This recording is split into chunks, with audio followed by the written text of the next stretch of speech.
So, yan mga kamarites, umuulan. At napag-isipan kong maggatas. Titinda tayo ng gatas.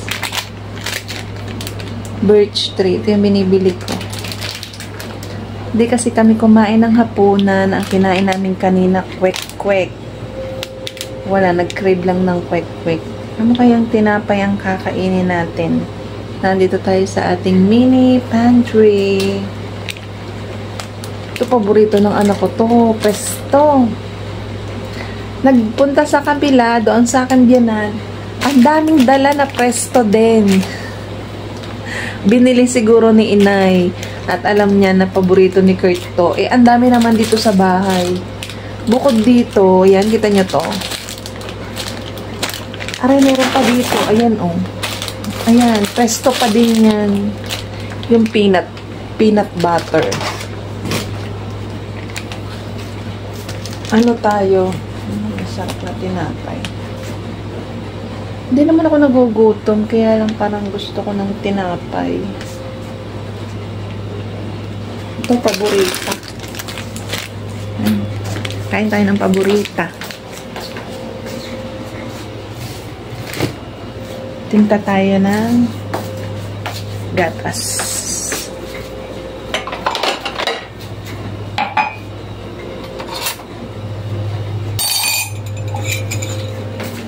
Tapos sinukmani.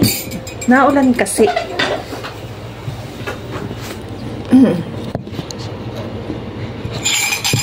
Naulan kasi mga kumarites. Bukas Lunes na naman. Ipasok na naman. Birch tree. Ito yung binibili ko. Bumili ako ng gantong isang timplahan na. Tapos bumili din ako ng isang yung nilalagay sa ano, ganito. Wala na kasi ito yung lagayan namin. Ayan, oh. Ubos na. Pero bumili pa din ako nung nasa pack na nilalagay dun sa ganun. Bumili lang ako nitong isang timplahan na lagyan natin ng tubig. So, ayan mga kumarites. Tinan nyo naman yung pantulog ko. Yan, ibubudol ko ulit ito sa inyo. 3-in-1 na siya. Yung pantulog na to may kasamang panjama. Nag-short lang ulit ako. Tingnan nyo. Short yung suot ko.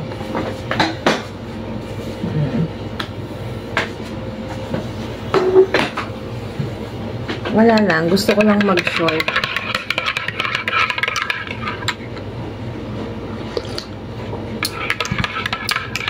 Medyo matabang. Lagyan natin asukal.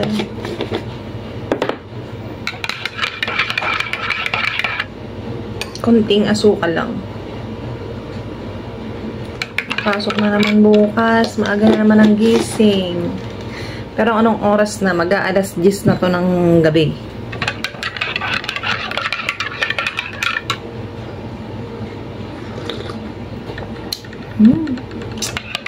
Minsan-minsan masarap din yung gatas kaysa sa kape.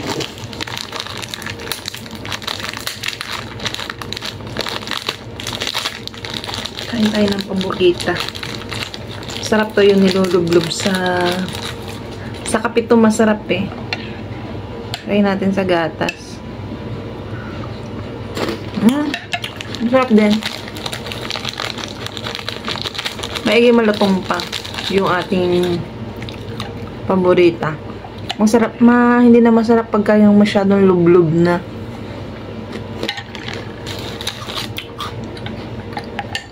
Masarap yung pagka lublob mong ganyan, kakainin mo agad.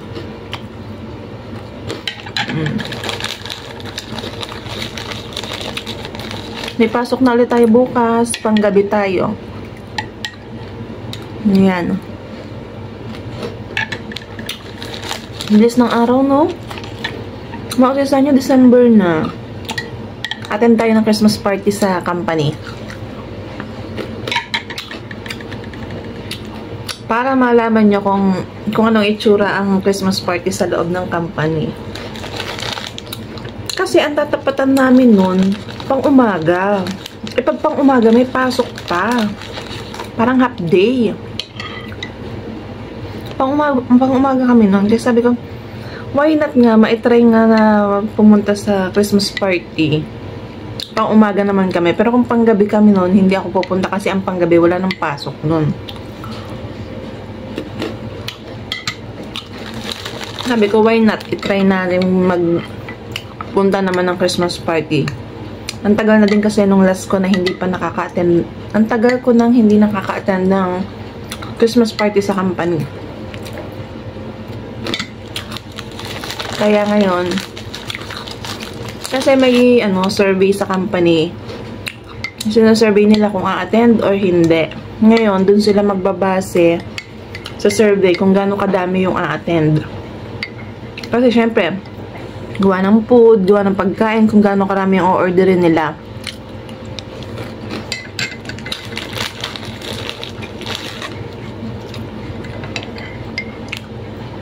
Kaya naman kasi ayokong sumama sa mga Christmas party na ganyan. So yun, kakain ka lang. Makakainin ka lang nila. Tapos yun, manonood ka. Yun, swerte mo pagka ikaw inatawag sa raffle. May parapol kasi si Brother nakaraan yung kasamahan namin nanalo ng rep. Diba? Iba naman printer. Kaya lang wala akong swerte sa ganyan. Hindi ako nananalo. Kaya pagkatapos na manood ng mga, ewan ko kung sinong guest na artista. Nakaraan, kalimitan naman mga hindi naman ganun kasikat kasi syempre mahal ang bayad. Kalimitan mga banda.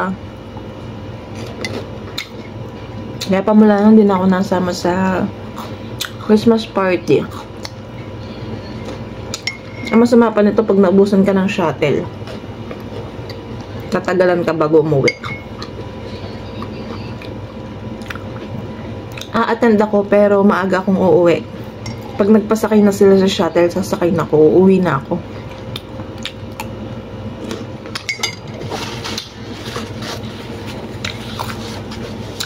Tapos kinabukasan wala ng pasok, bakasyon na kami. Halos 2 weeks ang bakasyon, sulitin.